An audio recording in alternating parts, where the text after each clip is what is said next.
Wah, kalau konteks politik saya tidak mau berkomentar. Tapi kalau konteks ideologi, saya berkomentar. Oke, siap, siap, siap. Jadi untuk saat ini kita berbincang ideologi aja gitu Ketua ya.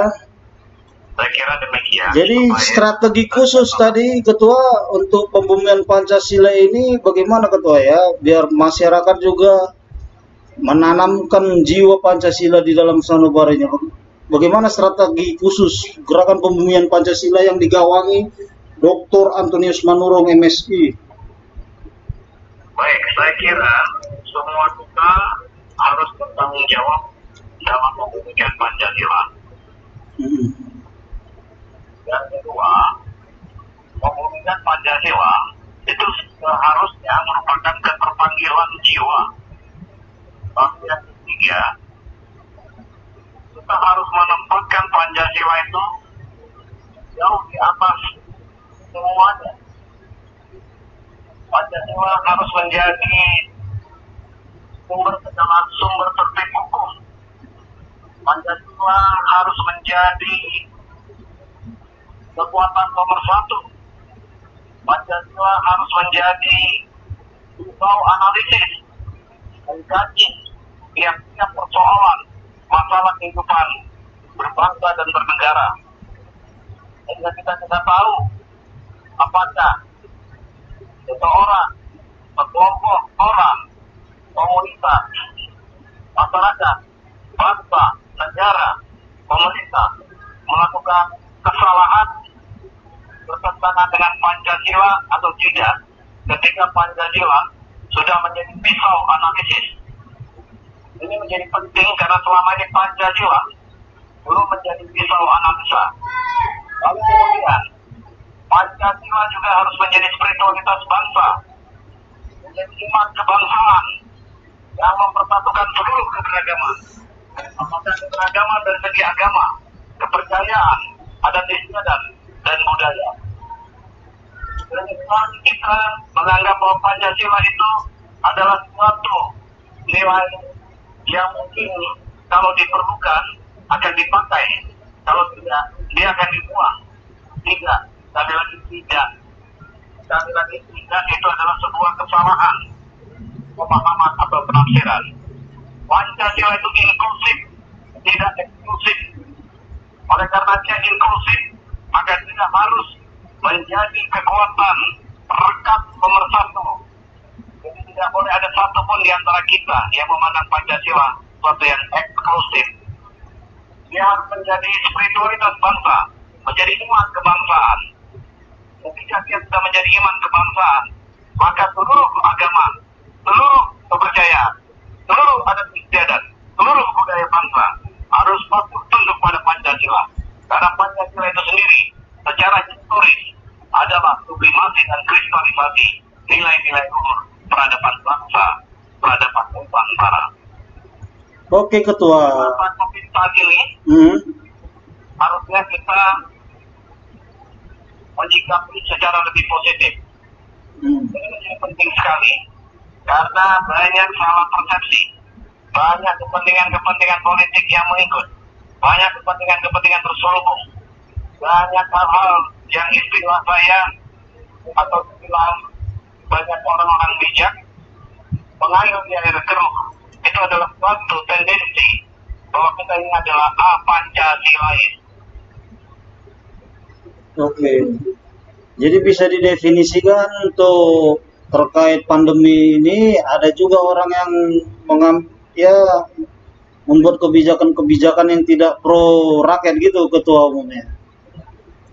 Ya, artinya seluruh rakyat bangsa pada hari ini harusnya bersatu, bergotong royong, tidak melihat apakah dia itu dari elemen apa, atau dari kekuatan apa, dari organisasi apa. Tapi kita mau bersatu bergotong royong. Soekarno mengatakan itu kepada kita, membanting tulang, memerah niat. Ya. Hanya dengan cara seperti itu kita bisa bersatu, kita bisa menyelesaikan tiap-tiap masalah atau persoalan. Maka istilah yang Bung Karno katakan, molopit kultur bari. Dan kalau kita melihat di berbagai budaya atau adat istiadat, istilah itu ada. Misalnya di tanah Batak disebut tiada pari. Atau mungkin kalau kita di Jawa, kolopis kultur baris yang saya sebutkan tadi, bergotong royong dan sebagainya dan sebagainya. Saya kira ini penting sekali. Kalau kita tidak bergotong royong, maka COVID-19 ini akan sangat sulit untuk bisa diselesaikan atau dipecahkan. Sangat sulit untuk proses percepatan.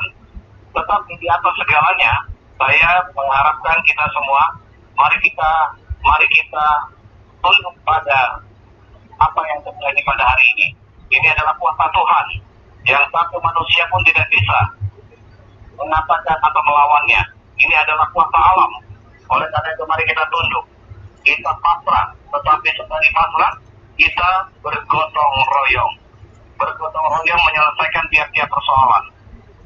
Kami mohon izin, kami bukan organisasi yang sudah banyak sekali berkontribusi. Tapi paling tidak di masa pandemi COVID-19, dengan segala kerendahan hati kami ingin mengatakan bahwa walaupun baru 1 tahun umur daripada gerakan pembumian Pancasila, tetapi puji Tuhan, alhamdulillah, kami boleh berkontribusi bekerja sama dengan beberapa organisasi, di antaranya Komunitas Medik Katolik Indonesia. Kami memberikan sumbangan penyaluran APD kepada 70 rumah sakit klinik puskesmas yang ada di berbagai kota di Indonesia. Bukan hanya itu, kami juga memberikan pelatihan pembangunan karakter diri dan pembangunan karakter bangsa kepada generasi Indonesia. Sekalipun dalam situasi pandemi kami bisa melakukan dengan virtual. Ternyata ada hikmah di balik setiap peristiwa. Kami selalu melihat bahwa Tuhan punya rencana yang baik dan indah. Yang kalau kita yakin dan percaya bahwa segala sesuatu yang terjadi pada hari ini merupakan siklus alamiah. Jangan besok, lusa, dan seterusnya. Oleh karena itu, mari kita melakukan yang terbaik. Tidak melakukan agenda terselubung.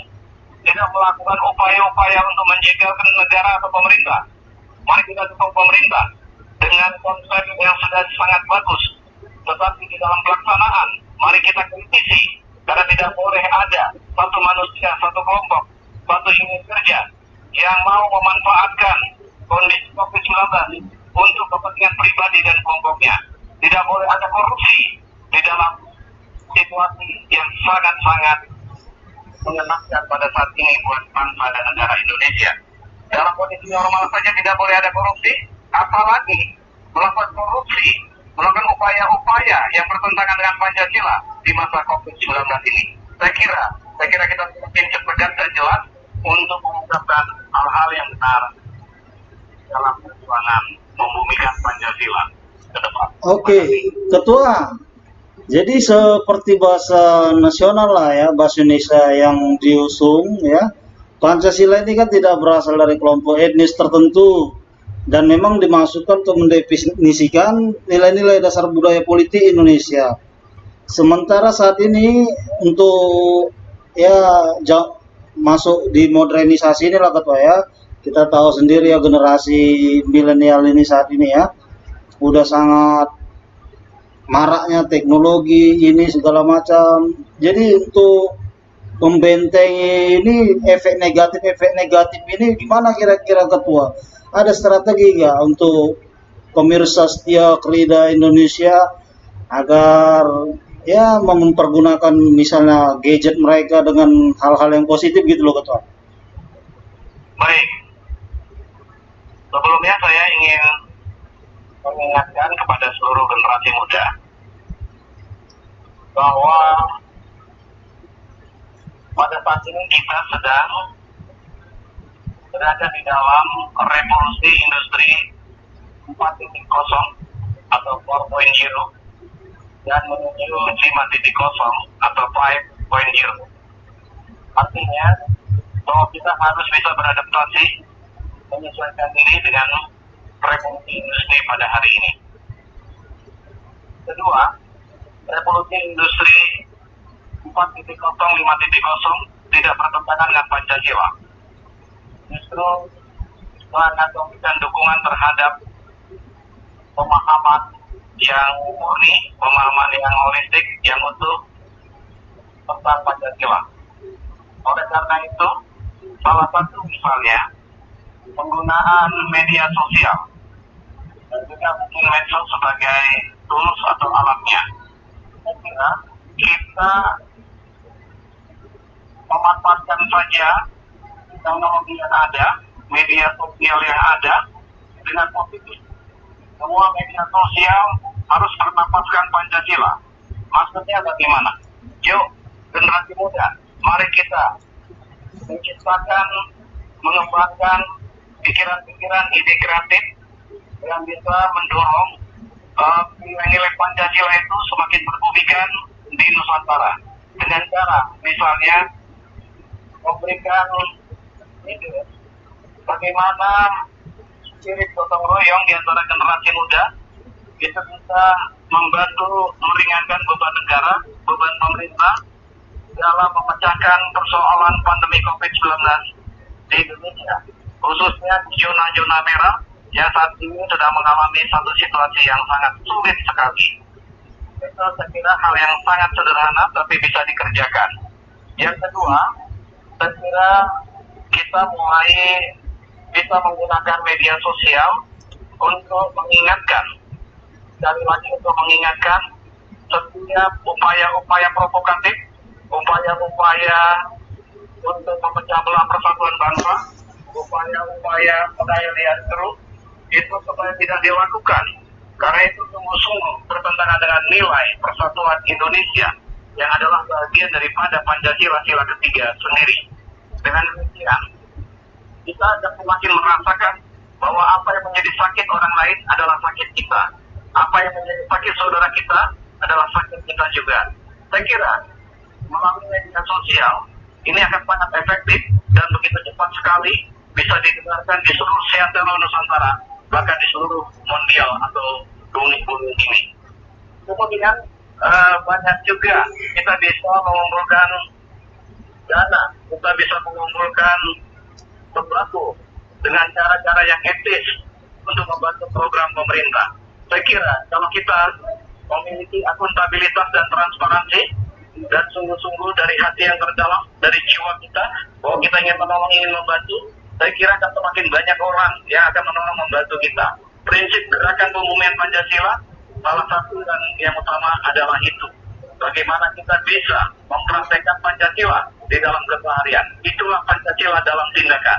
Itulah yang disebut sebagai ideologi terapan atau working ideology. Jadi, percakapan menjadi penting tentang Pancasila itu sendiri. Tapi yang jauh lebih penting bagaimana mempraktekkan Pancasila dalam kehidupan keseharian.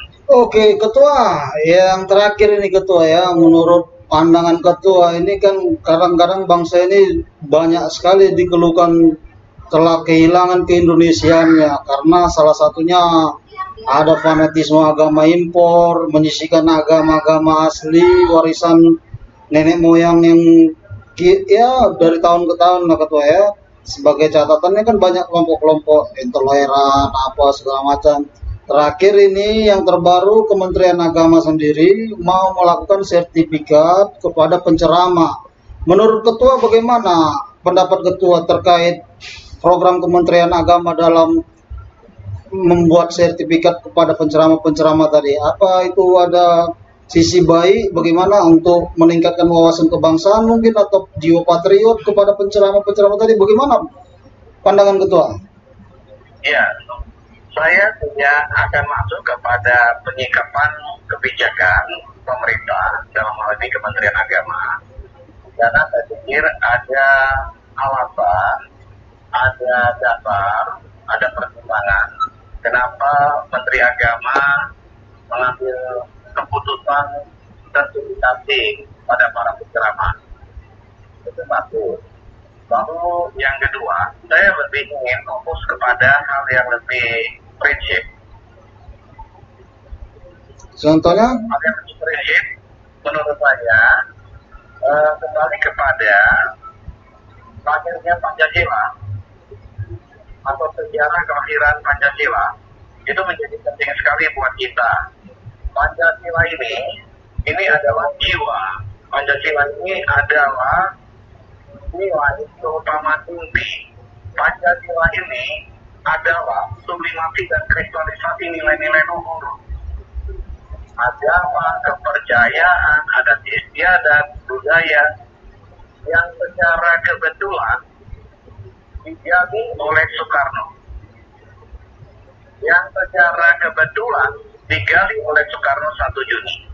Tetapi Soekarno itu sudah melakukan suatu pembelajaran, suatu pemahaman, suatu permenungan yang mendalam bahwa Pancasila ini itu ternyata sudah merupakan bahagian inti dari kehidupan masyarakat Nusantara 2000 tahun yang lalu hingga pada 1 Juni 1945. Di dalam pidato BPUPK, Soekarno menyampaikan pidatonya selama 1 jam.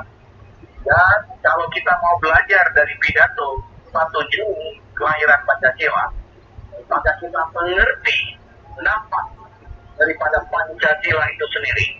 Kita memahami kenapa Pancasila yang dinyatakan oleh Soekarno di dalam pidatonya itu sungguh-sungguh merupakan kekuatan inspiratif bangsa dan negara Indonesia. Saya kira itu yang jauh lebih penting, sehingga kita jangan membuat polemik apa yang ada di dalam kandungan Pancasila 1 Juni tidak boleh lagi dipolemikkan, karena itu sudah final. Upaya-upaya untuk mempolemikkan, untuk membuat mengkontroversi 1 Juni sebagai hari lahir Pancasila, itu adalah upaya-upaya kelompok A Pancasilais. Oleh karena itu saya terus akan mengatakan dan terus akan mengatakan sepanjang hayat hidup saya kepada seluruh generasi muda yang ada di bumi Indonesia, yuk mari kita kembali belajar tentang pemikiran dan ajaran Soekarno. Karena saya begitu yakin sekali kenapa bangsa ini mengalami satu kondisi yang tidak bisa bersatu, yang agak sulit untuk bisa dipersatukan dalam sebuah kekuatan ideologi yang sama, yaitu Pancasila, karena memang kita lupa bahwa pemikiran dan ajaran Soekarno, khususnya tentang Pancasila, secara lebih khusus lagi tentang Marxisme, itu terlupakan oleh generasi bangsa, khususnya generasi muda. Baiklah kita belajar tentang ajaran dan pemikiran Soekarno, karena sudah terbukti. Terbukti apa? Terbukti, jelas terbukti dari ajaran dan pemikiran Soekarno adalah kelahiran 17 Agustus 1945. Kalau kita buta, kalau kita lupa bahwa 17 Agustus 1945 merupakan kristalisasi daripada perjuangan dan pemikiran para tokoh-tokoh, para pahlawan, para founding father, dan secara khusus adalah bapak bangsa Insinyur Soekarno. Ini yang perlu lebih ditekankan, karena praktek daripada ajaran dan pemikiran para founding father, khususnya bapak bangsa, telah terbukti melahirkan kemerdekaan Republik Indonesia. Saya kira tidak ada alasan untuk memperbincangkan, untuk mempertanyakan, untuk memperkonflikkan tentang ajaran dan pemikiran Soekarno. Yang kedua, saya ingin menegaskan bahwa kelompok-kelompok yang ingin mempertentangkan tentang ajaran dan pemikiran Soekarno adalah kepentingan-kepentingan politik, kepentingan-kepentingan ekonomi yang hanya mementingkan dirinya sendiri, yang tidak melihat pada sejarah bangsa. Oleh karena itu, mari kita bersatu. Mari kita semakin lebih meyakinkan bahwa ajaran dan pemikiran Soekarno adalah ajaran yang perlu diikuti oleh seluruh generasi bangsa, secara khusus generasi muda. Oke, yang terakhir ini Ketua ya. Di era modern saat ini Ketua ya, kita tahu sendirilah tadi Ketua juga sudah menjelaskan bagaimana penggunaan sosial media ya untuk pendekatan-pendekatan nyata dari gerakan pembumian Pancasila sendiri Ketua, supaya ya bagaimana perspektif kita ini di sini maksudnya adalah biar Pancasila itu bangsa Indonesia itu sendiri, gitu. Biar dia juga membela diri dia sesuai dengan yang ditanamkan dia seperti Pancasila tadi, nilai-nilai luhur-luhur kultural dan beragam kesepakatan bangsa Indonesia itu tadi kan, agar tidak dilecehkan tadi. Ini banyak orang yang sering menggugat ini apa, mengganggu gugat Pancasila dengan ini. Bagaimana menurut ketua ini? Pendekatan-pendekatan apa yang bisa dilakukan tuh generasi muda saat ini ke depan nanti ketua? Oke. Baik, saya kira generasi muda yang saya sayangi, saya cintai di seluruh Nusantara. Yang pertama, cobalah menyisihkan waktu untuk belajar sejarah. Dengan demikian tahu betul apa yang terjadi di masa lalu, terutama di masa perjuangan lahirnya Pancasila. Yang kedua, cobalah untuk mengembangkan kreativitas sedemikian rupa sehingga butir-butir mutiara yang indah yang disebut Pancasila itu dipahami secara lebih mudah, secara lebih praktis, yang tentunya akan sangat memberikan ruang pemahaman yang luas dan mendalam. Karena ini menjadi penting, terutama saat ini kita sedang berada di masa pencapaian dan kemudian bonus demografi sampai 2045 adalah suatu momentum buat bangsa Indonesia. Indonesia Emas 100 tahun kemerdekaan Republik Indonesia adalah suatu momentum buat generasi muda, terutama generasi Y, Z, dan Alpha pada hari ini. Oleh karena itu, karena ini merupakan sekali lagi momentum, jagalah, peliharalah, bangunlah, dan semoga masa keemasan Indonesia 2045, 100 tahun Indonesia merdeka 17 Agustus 2045 adalah milik anak-anak muda generasi X, Y, Z, Alpha, terutama mungkin Y dan Alpha. Saya tidak mau menggunakan istilah milenial. Dan ini penting buat generasi muda semua. Adik-adik dulu, anak-anakku yang aku sayangi. Karena terminologi milenial itu sangat kapitalistik. Kenapa sangat kapitalistik? Mungkin dalam agenda perbincangan berikutnya saya akan menjelaskan, menguraikan dengan baik dan benar. Kemudian yang terakhir, saya ingin mengatakan pada generasi muda, Pancasila itu adalah dirimu, diri kita, bukan orang lain. Oleh karena itu dirimu, diri kita, maka cintailah, hayatilah setiap upaya untuk membumikan Pancasila harusnya menjadi sesuatu yang menyatu dengan seluruh kehidupanmu, dengan seluruh kehidupan studimu, dengan seluruh kehidupan sosial budayamu, dengan seluruh kehidupan agamamu. Karena saya yakin-yakinnya bahwa semua agama yang ada di dunia ini baik, semua kepercayaan yang ada di dunia ini baik, semua adat istiadat budaya bangsa di seluruh dunia ini baik. Oleh karena itu baik, maka ketika kita melihat ada suatu ketidakbaikan yang lahir dari sebuah agama, kepercayaan, budaya, maka logikanya kan kita harus menolak. Mari kita belajar berlogika dengan baik dan benar, sehingga kebaikan tidak akan meracuni dengan ketidakbaikan. Saya kira demikian, mulai dari hal yang baik, mulai dari diri kita, dan kemudian mulai dari hari ini. Mari kita membumikan Pancasila secara bergotong royong. Salam Pancasila. Salam Pancasila. Terima kasih sudah mau bergabung di Krida Radio Indonesia. Terima kasih Bapak Ketua Umum Dr. Antonius Devin Robinson Manurung MSc yang mau menemani kita bergabung di Krida Indonesia. Semoga para pendengar setia Krida Radio Indonesia dapat memahami makna nilai-nilai dari Pancasila dan mau mempelajari sejarah.